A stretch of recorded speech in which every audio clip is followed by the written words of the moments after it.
pretty controversial issue I've noticed when talking about Judaism or just Judaism on campus is this idea that Jews think that we're superior. And how should we think about that? Does being Jewish and being the chosen people make us superior in any way?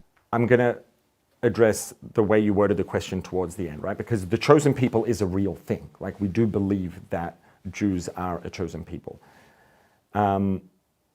The question is, what does that mean?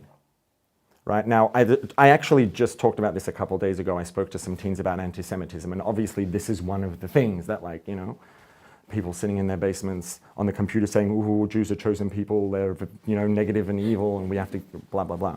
So this is one of the issues that it's the core of a lot of anti-Semitism, right?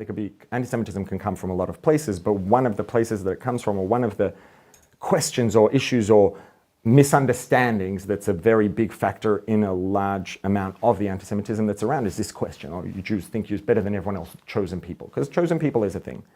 I'm going to tell you a story that happened. I don't remember how old, 12, 13, 14, I don't know. But I was a little kid and I was working in the holidays. I worked in my grandparents' bakery in the factory. And my uncle was very nice to me and he kept me busy during the holidays and gave me a couple of dollars. And one day I finished the end of my day's work and there was a train station 5-minute walk away. And I knew the schedule and I had it, you know, I wasn't sure if I was going to make the train, so I'm running all the way to the train station to try to catch the train, because if I miss the train, it's a 15-minute wait. I get to the train station and as I step up onto the platform, the train starts pulling away.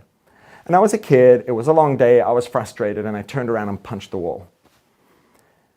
And just my luck, it wasn't just a wall to outside, it was a wall to the office where the person who was manning the station was sitting.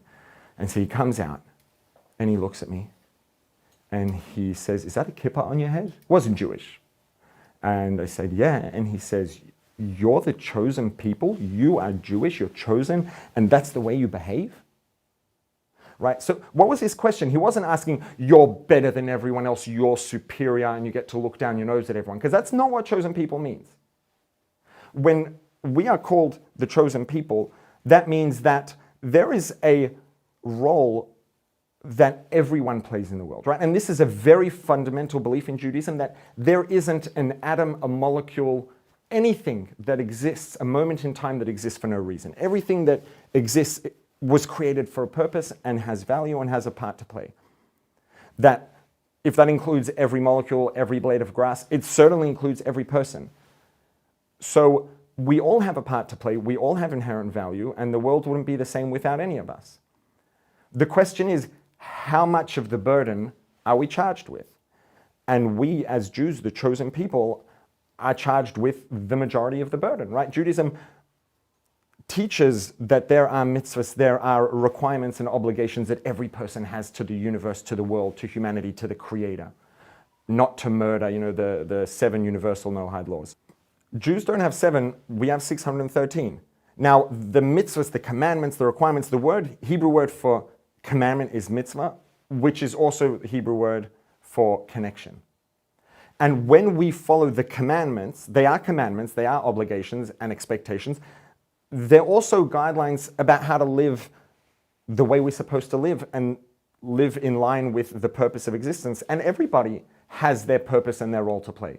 When the term chosen people doesn't mean chosen to be superior and look down our noses at everyone. As a matter of fact, Judaism is adamantly opposed to looking down our noses at anyone or anything for that matter, right? We are expected to treat animals with respect, to treat plants with respect. It's halachically prohibited to go and cut down a tree unless you have a specific reason why you need to do it, right? Plants have value and we are not entitled and don't have the right to go and damage a plant unless there's a reason that justifies it. And so, are we the chosen people? Does Judaism believe that we are chosen? Absolutely. Is there something about that you know is a privilege and is something to be proud of? Absolutely, yeah. Judaism is adamantly opposed to walking around with our nose up in the air or looking down our nose at anybody. That's not a contradiction to appreciating that we have what is first and foremost an outsized responsibility and level of expectation. There's nothing wrong with feeling a sense of pride and privilege in that. Does Judaism believe we are the chosen people? Yes. Does it believe, therefore, we are entitled to walk around and look down at anyone else? Absolutely not. We're chosen to be a shining light, to be examples, and to lead the way in making the world a better place. That's the first and foremost privilege and expectation.